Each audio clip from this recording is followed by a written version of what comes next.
This is good. Listen. All right, here we go. A cheese factory exploded in France. Dat brie is everywhere. Oh my gosh. Debris. Like brie cheese? Debris. Debris. I was like, you mean to say debris. Debris. Debris, not dat brie. Dat brie. I said the A too long. Debris. Debris is everywhere. Debris. Hey, and welcome to the Coming Strength and Fitness Fitcast. I'm Jill, coach and owner of CSNF, and I'm here along with my team to take your fitness experience to a new level. In each episode, we'll bring you helpful conversations with our coaches, members, and guests to provide additional value to your gym experience and understanding to our mission at CSNF to change lives through fitness. Hope you enjoy the episode. Well, everyone, welcome back to the Coming Strength and Fitness Fitcast. We have the best dad jokers in the entire gym, Jill and Jordan. Woo-hoo. Guys, what's up? What's up? How you doing? We just got done testing some ankles. If people are like, what in the world are you talking about? Jordan, you brought us through an assessment on showing our lack of ankle mobility. Can you give us a quick 30-second context on what the heck we just did?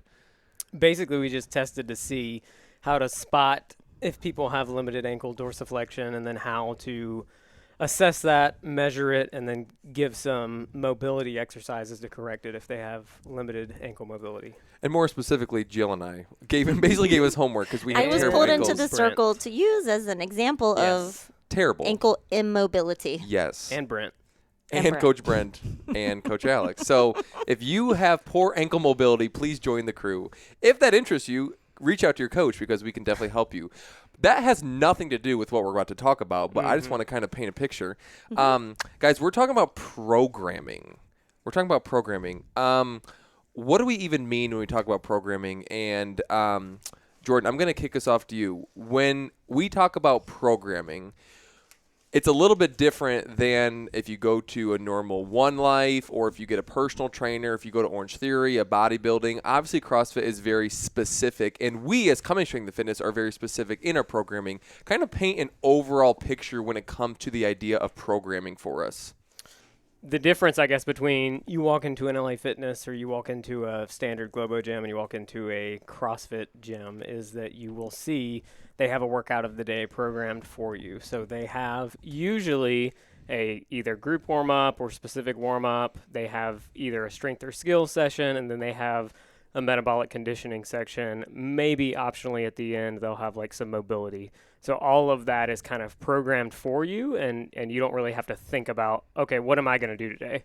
Like a lot of people back in the day would go to bodybuilding.com or, follow something random. That is programming. So from a very high level, programming means we are going to program workouts that the affiliate does or that the, CrossFit athlete does.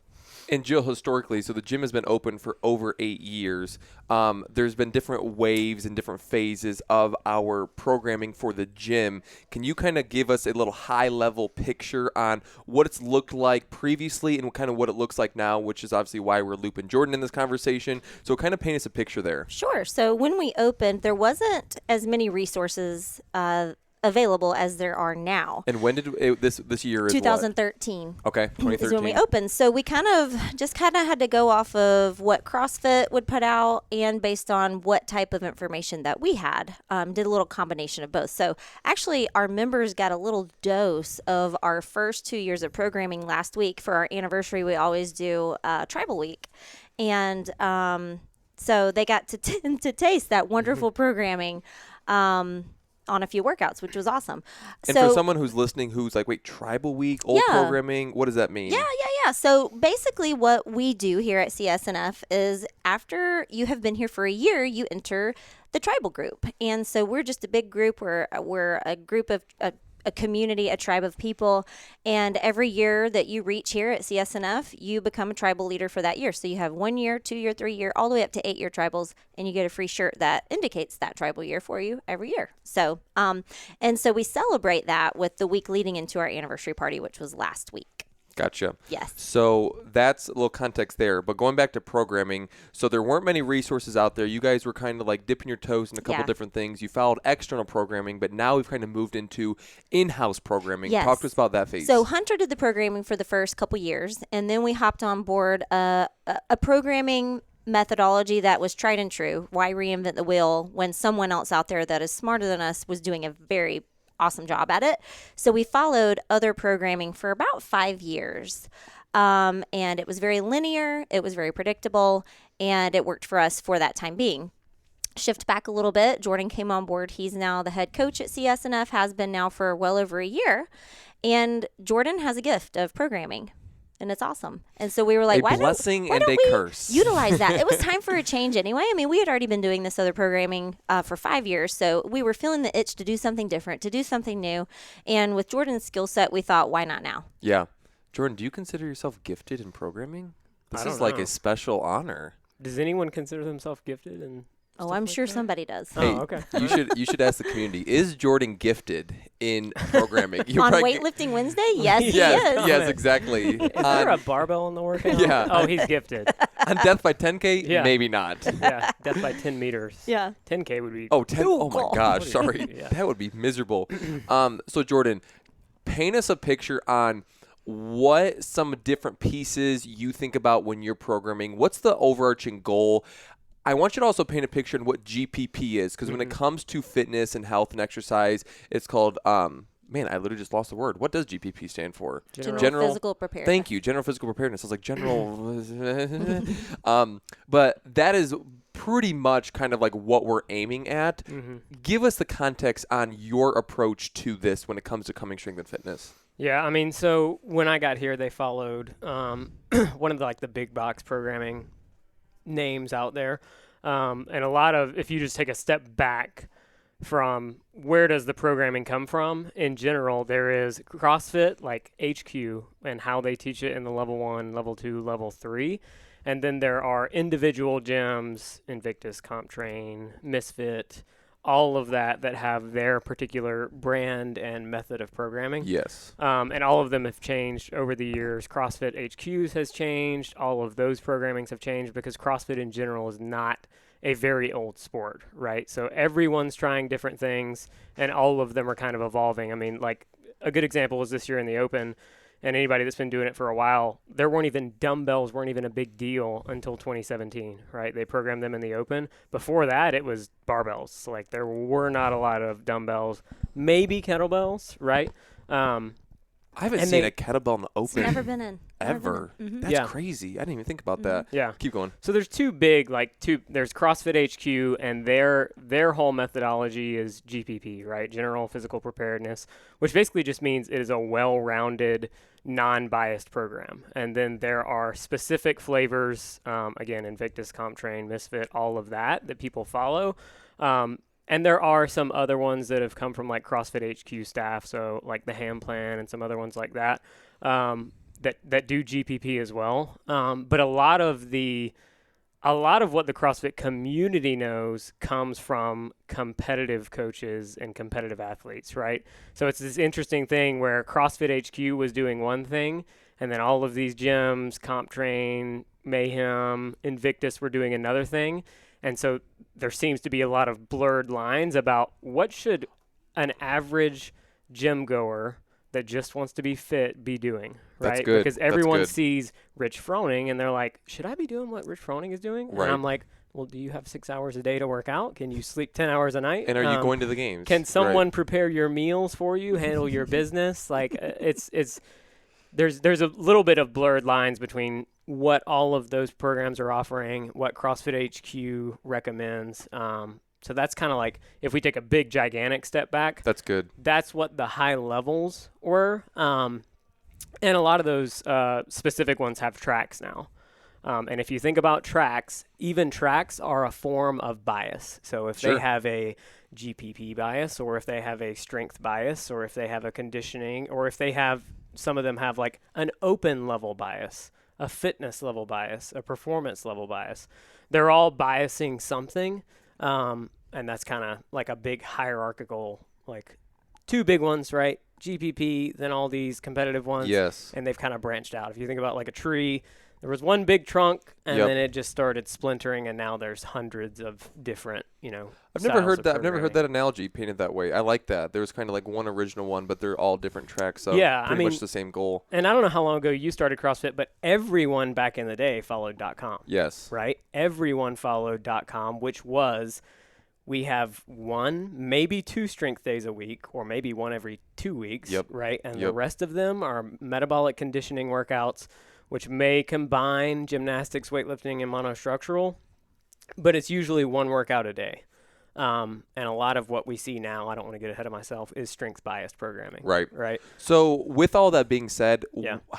where does CSNF intersect with everything that you just said? Yeah. Where do we fall? So again, when I got here, we were following one of the big box programming, and basically we had a dual track model before I started programming, and we had a performance track, which is what it's about a bias track, right? Again, going back to the programming biases.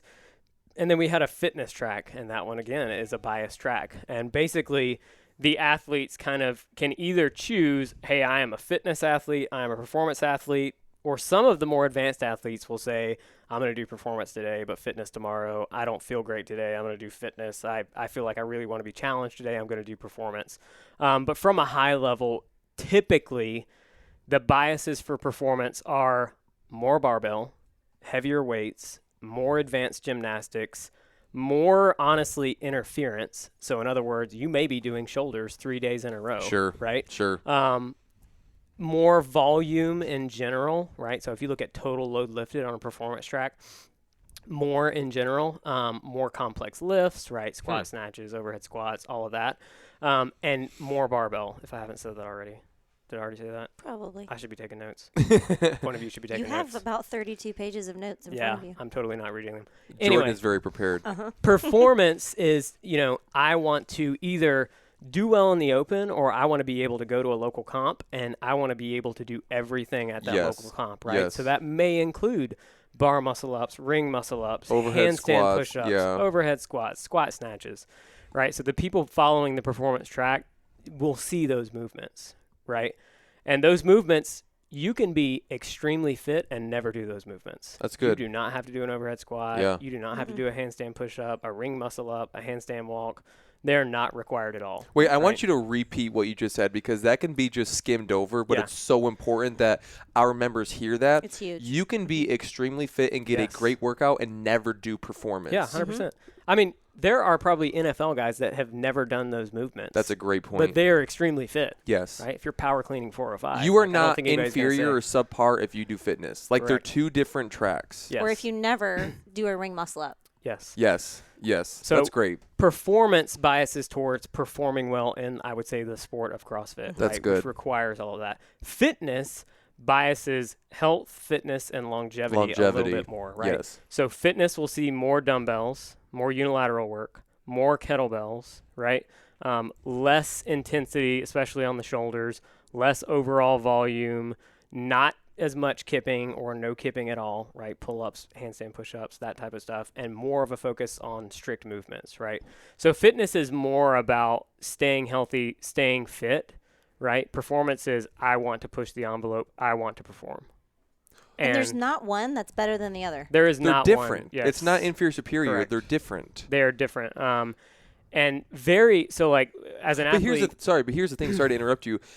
They're similar when you look at the workouts, Yes. because one may be biking, rowing, one may be dumbbell up presses, and one may be handstand push-ups, meaning the stimulus is going to be similar, Yeah. but the workouts are going to be different based on Correct. what your goal is. Whether Yes. it's more simple and complex with performance, I actually want to excel in those movements so I Yeah. can perform at a local comp, or I want to excel in health longevity, Mm-hmm. which you go more fitness. The stimuluses are generally around the same, but the workouts are slightly different.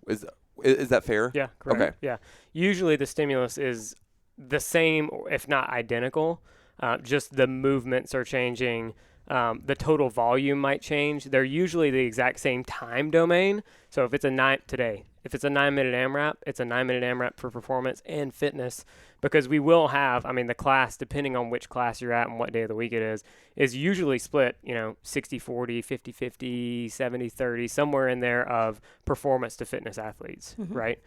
So you may have someone doing deadlifts and strict handstand push-ups, and you may have someone doing kettlebell swings and seated Z presses overhead. Yes. Right? They are doing the exact same stimulus, lower body hinge, upper body press. It's just they're implemented differently. But You know with what a I similar love? stimulus. You know what I love? Another element that I love about that is outside of the programming aspect, it is fully inclusive when it comes to the relational and history of athletic experience when our athletes step in the door. What do I mean by that is, for example, you have someone coming in here who wants to do a local comp and someone coming in here who just wants to stay fit. If I've been to gyms before that have just posted one workout, this is RX, and if you don't do RX, then you're not #in the tribe, you're not good enough, and it's almost like this, you're scaling it, and you're over in the corner, and you're doing dumbbells when we're all doing barbells, and there's this barrier that you're not good enough, where I've talked with many people who have come from that environment, and I've told them, hey, we do this performance and fitness track because, it's not just to your level of what you want to get out of this, but it's fully inclusive, giving you choices rather than, if you're not doing RX, then you're not good enough. Because health is so much more than just the workouts we do. There is that emotional and mental component when it comes to this, and I've just seen that there's a wide demographic that comes to our gym. It is fully inclusive on giving every single person who walks through the door a scaling opportunity or a workout opportunity that they can get a great workout in. It's perfect. We have a very wide range. Like you said, we have all the way from college athletes to grandmas. Yes. In the same class together. Yes. Doing that 9-minute AMRAP, it's going to look a little different for grandma and the college swimmer, but they're doing the same workout in the same class. And from the coaching perspective and from the community perspective, both of those people will be applauded for their efforts. And going back to what Jordan said about all the different biases and tracks, so I've been doing CrossFit for almost a decade now, and I've helped start gyms. I've run a local university affiliate. I've been a part of many different gyms, seen a lot of different models where when a specific gym follows a specific track, it attracts that specific person, right? If you have a very barbell track, strength-oriented type gym, you're going to attract those people, where if you do a lot more like body weight, a lot more fitness type ones, your performance people are going to go find a different gym. What I love about this gym is it's fully inclusive and it includes everybody. You have an option for every single person. So, sorry, Jordan, I cut you off to emphasize that point. Yeah. I don't know where we were. So, Jordan, we were talking about the two tracks we have, Yes. basically. So, again, we had two tracks when I started here. We still have the fitness and performance tracks. Again, it's two different tracks. Again, one of them focuses on performing in the sport of CrossFit. One of them focuses on just staying fit. And it's not RX and RX Plus. It is fitness We and rarely performance. even use the word RX anymore. Right. It's Right. like these are suggested weights Yes. kind of deal. That's good. Yeah, we usually say like the recommended weight. Or Yeah. the And I like prescribed even what weight, you do, but not- Jordan, when you program, you'll say like, hey, use dumbbells 20 to 30 pounds or like 40 to 45 pounds, saying like, hey, if you don't do 45, then you are inferior. You're not following what Right. coach says. We're giving you a option for you to get the workout that you need because it's very individualized. Right. The last thing we want is for someone to walk out of the door and think to themselves, I underperformed because I couldn't do the prescribed whatever. Because I get that a lot Yeah. from athletes that in the gym where I'm coaching, whatever, like, oh, man, I only did 75. I only did front squats. I didn't do overhead squats. Like, no. You didn't only do that. You did that, and you did it well. There's no comparison on, you didn't do what Alex did or Jordan did or Jill did or whoever. Like, you can't look sideways. You need to look forward and be like, no, I came in. I gave it my best. I was able to do front squats well. I don't care if I did overhead squats or front squats, whatever, but I just see that comparison of, I only did fitness. I didn't do performance. No. You got to get rid of that. You got work done. Yep. Exactly. You came in and got better. So, Jordan, Yes. resume. On Sorry, I didn't want to interrupt you. So talk to us about some of like the tangible logistics on Yeah. how you program. Yeah. Like, do you look at day to day, week to week? I know you open up Sugar Watts so people can see a couple days in advance. Do you sit and look at the month? Talk to us about some of that for the people who like the details. Yeah, so I mean, when I took over the programming from Hunter, again, we were following an external program, and what I found is I was spending more time modifying the workouts that they gave us, either for space, our existing clientele, time, equipment, weather. It was like you were taking something and modifying 60 to 70% of it, and it was taking me more time to modify the existing programming they were providing instead of just writing the programming out, brand new. So I basically started, it was a slower process, but started transitioning to, okay, I'm going to write following the similar themes, right? The same similar movements you saw in fitness and performance before are still fitness and performance today. Just modifying a little bit for a lot of reasons, right? You said programming in advance, so I do take weather into account. If it is super cold, we obviously don't want people running outside and getting bronchitis or any type of, respiratory issue. If it's raining, we obviously don't want to program something that they're going to be outside most of the time. Wait, I thought no pain, no gain. If you're not bleeding, then you're not succeeding, right? I mean, yeah, you could do that. So programming for that, programming for space and equipment, right? So if we program a workout and we have a barbell, a rower, a bike, a box, a dumbbell, and a kettlebell, and a jump rope, we just logistically cannot do that with the amount of members that we have and the space we have. What about GHDs? Yes, we do not do Good GHDs. night. Yes. Side note, Jordan loves GHDs. He thinks it's a big old waste of space. I absolutely love GHDs. I wish we had 20 GHDs. Yes. But I do not see the point in having one GHD. but I am too stubborn to sell it. If we had the 20 GHD. GHDs, I would love to same. program GHDs. Yeah. But we don't. And we don't have space for it. Just logistically, we don't. So I take all of that stuff into consideration, and also our existing clientele. So like the average age and the median age in our gym is 41.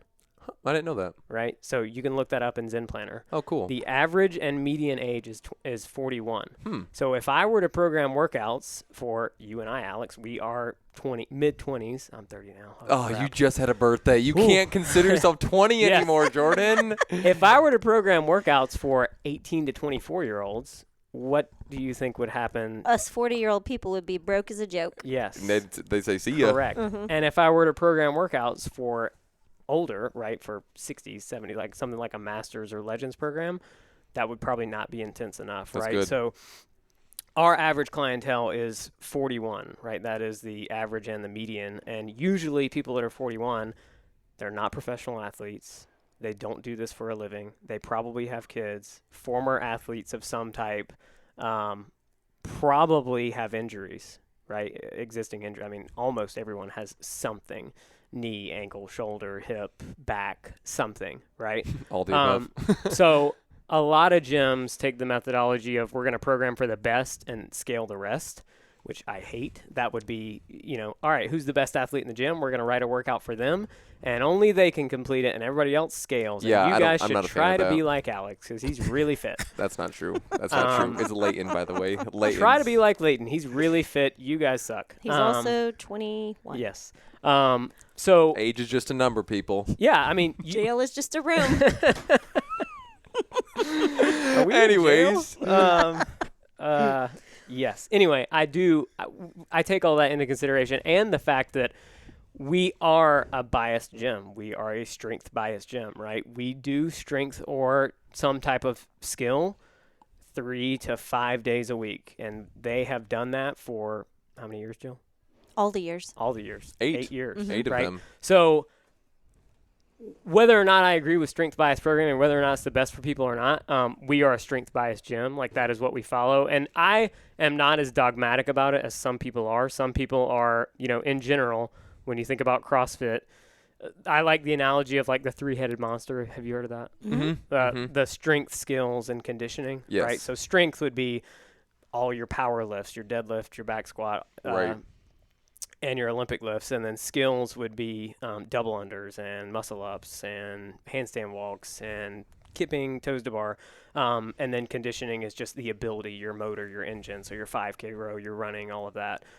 So the three-headed monster is kind of like the GPP approach, right? We are a biased gym. Our programming is biased towards strength. And again, I'm not dogmatic to say that like it is a bad thing, because from my perspective, there are people in this world that do only lifting, right? They don't take care of their cardiovascular system at all. They go into a gym and do 5x5 back squat, and then they do some leg extensions and leg curls, and they're out, right? And you do have to, again, we are about health. We're not about maximum strength. So you do have to take care of the cardiovascular system. You do have to do metabolic conditioning, right? So if doing strength 3 or 4 times a week gives them the carrot to then come in and do a 9-minute AMRAP, okay. Sure. Like I don't, I don't have a problem with that, right? Because that's way better for them. They're going to continue to be cardiovascularly healthy into later age. By doing that, right? If you were to tell me pick one or the other, right, it would have to be conditioning. Let me ask you this. How often does CrossFit headquarters HQ program weightlifting? Usually once every 10 days. Yeah, it's something like that. Like one heavy day every 10 days. Yes. Yeah. So we do significantly more. We do 3 to sometimes 5 times a week of either a back squat, front squat, snatch, deadlift, right, push press, shoulder press, weighted pull up, blah, all that. So we are a strength biased gym, but again, I don't think it is a bad thing. I'm not dogmatic about. Now it is, you are more prone to injury following strength biased programming, just flat out. There's no denying that, and I'm not going to sugarcoat it. You just are, right? Because the total volume and the total tonnage that you're putting on your tendons, your ligaments, your joints, your nervous system is more, right? So you just are, and everybody feels that. Sometimes people feel that, how they say like, I don't really feel like I got a good workout in because we only did body weight stuff today. And some days you need that. Yeah. Right? If you have a really stressful day, I don't really want you to come in and do, DT. You're going to be beat. Yeah. Like you're going to be beat up. That's a good point. So we do follow strength bias programming. I try to consider that the strength for the day with the Metcon so that they are either overlapping intentionally or non-interfering intentionally. Right? And I'll do... Sometimes it's overlapping on purpose, so snatch in the strength, snatch in the workout. Sometimes it's not overlapping on purpose, right? So snatch in the workout, snatch in the strength, push press in the workout. Right. Does that make sense? But yeah, as far as a programming template, I do stick to kind of the traditional CrossFit stuff. I do try to vary the time domains. 1 day a week, I try to go longer. Right? Most of the workouts are going to be somewhere between 6 and 15 minutes in general. 1 day a week is going to be longer. I try to do at least 1 day a week with no shoulders because shoulders tend to be the most overused joint, especially in CrossFit when you're grabbing stuff every day, right? So I try to be 1 day off the shoulders. 1 day I do try to do like no significant weight. So it's either like a lighter weight or no significant weight. So let me ask you this question. What do you tell the people who cherry pick their workouts? Define cherry picking. A lot of people don't know what that is. Well, they look at the workouts. Our people know what that is, but listeners might not know what that is. No, thank you for the clarification. So you post the workouts 2 or 3 days in advance, and you can see what's coming up. So, for example, last week, Weightlifting Wednesday was going to be a more attractive workout. Why? But because we're a strength-biased gym and people like barbell. The day before, there was death by meters. Death by 10 meters, so there was no barbell. Yeah. So people say, oh, I'm going to save myself. I'm not going to go Tuesday. I'm going to go Wednesday for Weightlifting Wednesday. Yeah. Why is that probably not the best idea? I mean, do you want to take this? You want me to take About cherry this? picking? Yeah. I mean, so everyone. Is that because you like to cherry pick, or why do you want to take this? Oh, okay. It's all of the above. I'll address cherry picking. So the whole point of people coming to the gym is we want to form the whole athlete. And if someone only wants to come on the days that we're doing weightlifting or squatting or deadlifting, that's not becoming a better more fit version of yourself. That is just getting stronger. And you're going to miss the three-headed monster. You're building a lopsided three-headed monster. A lopsided you're missing the conditioning, you're missing the gymnastics. So you are not going to be generally physically prepared for life. You might be a little bit stronger than you were when you walked in. But yeah, so there is extreme importance on doing the things that you don't necessarily want to do. I don't like to run, but it's necessary. Right. We do it. It's a necessary Right. part of fitness. And I'm not going to skip running day just because I don't like it. It is a part of what we need to do to become fitter and become better.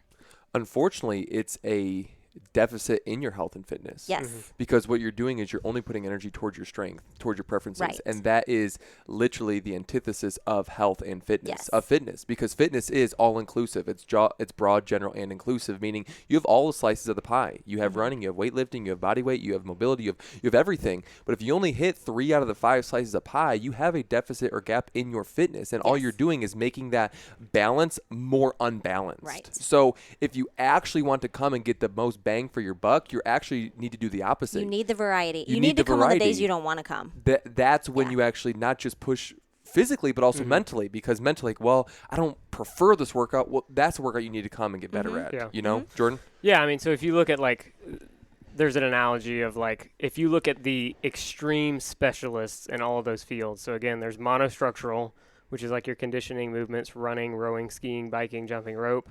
There's gymnastics, right? Pull-ups, push-ups, sit-ups, all that. And then there's weightlifting. If you look at the extreme specialists, right? Imagine a marathon runner, right? They're not going to be back squatting a lot, right? Imagine a weightlifter. They're not going to be, or a power lifter. They're not going to be running a lot, right? And then you imagine A gymnast. right? They're not going to be probably doing the other two things. as Yeah. well, not Lifting a super barbell and running a conditioned. 10K. Yeah. So the goal is to not be biased in any of those directions, is to be more balanced across all three. And I Right. mean, it can affect your health as well, right? So we do want people lifting heavy weights. That keeps their bones healthy, joints healthy, muscle mass obviously burns calories at rest. It is good for your, again, preventing osteoporosis. There's a ton of benefits to muscle. Cardiovascular stuff, obviously metabolic conditioning benefits your cardiovascular system. That is what keeps you alive, right? If your cardiovascular system fails, it does not matter how strong you are, right? It doesn't. Right. And then, gymnastics teaches body awareness, flexibility, timing, coordination. We can get into the 10 General physical skills. Yeah. But basically, that teaches you to control your body in space. Yeah. Right? So, guys, as we kind of wrap up our conversation on programming, same question, 2 different ways. If there was one last-minute takeaway you would want the listeners to take away from this conversation, or is there anything else that you want to add to this conversation that we might have missed? What's the closing thoughts that you have when it comes to programming, Jill? I know what mine is that it is a thoughtful process. We put Jordan puts a lot of time and effort. Our team does. We have a lot of feedback on programming, puts a lot of time and effort into what we do here. Yeah. Into training the whole athlete in all 3 of those areas. And it's not chaos. We're not pulling wads off the web and just slamming things and just being like, okay, go get that, guys. It is a thoughtful process. Yes. And everything that we do is intentional. Yes. The programming is intentional and it's well thought out. So yeah, I think like that that. it's very important for people to know that it's not just, oh, that looks like a good wad, let's do that. Yeah. It's a thoughtful process. It's human nature to naturally resist what you don't understand and can't control. Mm-hmm. It's human nature to naturally resist what you don't understand and can't control. So when CrossFit programming is a specialty, it's a gift. It's it's not just I'm gonna pull wads out of thin air. And you would not get great results from doing that. Yeah. Where we said, it's a thoughtful process where if you don't understand why we do what we do, ask your coach, ask questions. Yeah. We'd love to have a conversation, which is why we dedicated a podcast episode to paint this picture a little bit more clear. But I like that there's intentionality behind it. There's a reasoning. There's a purpose. Everything we do. Bulgarian split squats, there's a reason. There's a reason. Hip thrusters, there's Where a reason. Yeah. I was told, which is so true, probably 8 years ago, is the best program isn't the world-class one you're going to get that you're going to do halfway. It's the one that you're doing right now that you're going to do every single day or consistently, right? It's the one that you come every single day, consistently show up, do what you're told, and do it the best of your ability. It's not the one that you're going to pay hundreds of dollars for and only do 60% of the month. It's the one that you're going to come every single day and do your best and be consistent with. That's the best programming. Yeah. Also the one that Jordan programs, because that's It's the best also program. the best program. Obviously. Yeah. Jordan, what are your closing thoughts? I like the phrase programming is art, but it's not magic. So I'm going to shoot a hole in this whole episode by saying that programming is not really like a competitive advantage for a gym. Yeah. Coaching is. Yes. That's Right? good. So again, I will ask you, if you had the playbook of Alabama or Nick Saban and you have to go into a SEC championship, do you want Nick Saban, the coach, or do you want Nick Saban's playbook? That's a great analogy. That is great. the analogy. The Yes. playbook with all of these plays, that is the programming, and people get really focused on that. And a lot of the reason that people follow Mayhem or Comp Train or Invictus is actually not because of the programming. It's because they like the people writing it. Wow. Right? I've not heard that so before. That's awesome. You saw Frazier coming out with his, right? And a lot of people jumped on the bandwagon, and then a lot of people are like, well, what's going to be coming? Like, is this, and Right, it's more about right. Frazier than them. So I would Yes. say for like the general gym goer, programming is not a competitive advantage. If you do Matt Frazier's programming, you will probably not be as fit as Matt Frazier. If you are, we will know you in the next few years, obviously. But I would say working on your weaknesses, being seen, cued, and corrected by a coach, and then working at your specific threshold, right? Maintaining the stimulus, that's way more important. That combined with sleep, stress, nutrition is way more important than programming. It's just Wow. everyone likes to geek out about programming because it's like the sexy thing in Right. CrossFit is, ooh, we did 21:15:9, then 9:15:21. And I'm Oh, like, it's- how many hours of sleep did you get? Oh, 4, don't worry about it. But I did chest to bars today. You would not believe what we did. And I'm like, dude, you're sleeping 4 hours a night. Like, Thank you. You have to focus on everything else, right? So I would just say, programming is not a competitive advantage. It is not going to significantly change as long as you're doing constantly varied functional movements through a full range of motion, executed at relatively high intensity, like your threshold, right? And then focusing on sleep, stress, nutrition, you're going to be a better athlete. You're going to be way fitter. That's the more important thing to focus on than whether or not you did deadlift 3 times a week or deadlift 1 time a week, or you follow Comp Train or Invictus, or whether you're on a Bulgarian squat cycle, Smolov, whatever, Hatch, who knows, linear progression. That's more important.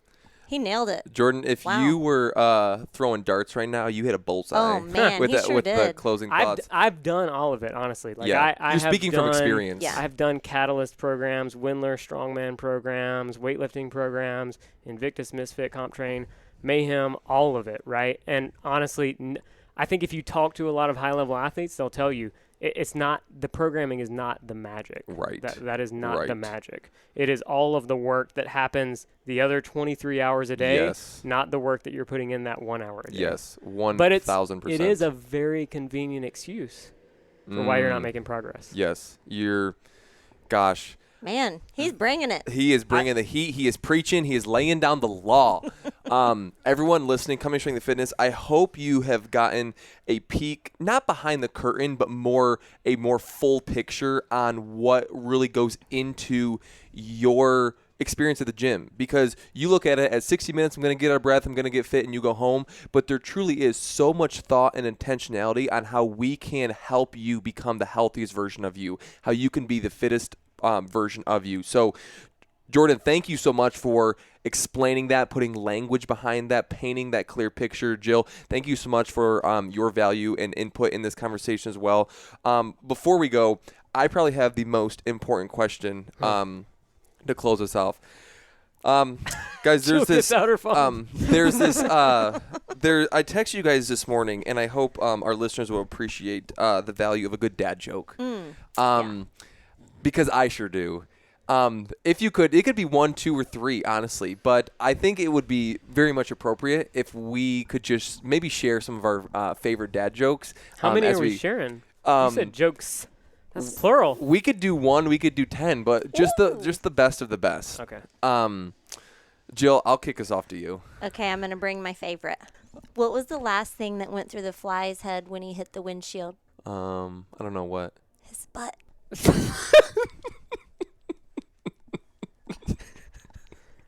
Okay, that was good. I'm actually crying. Really good.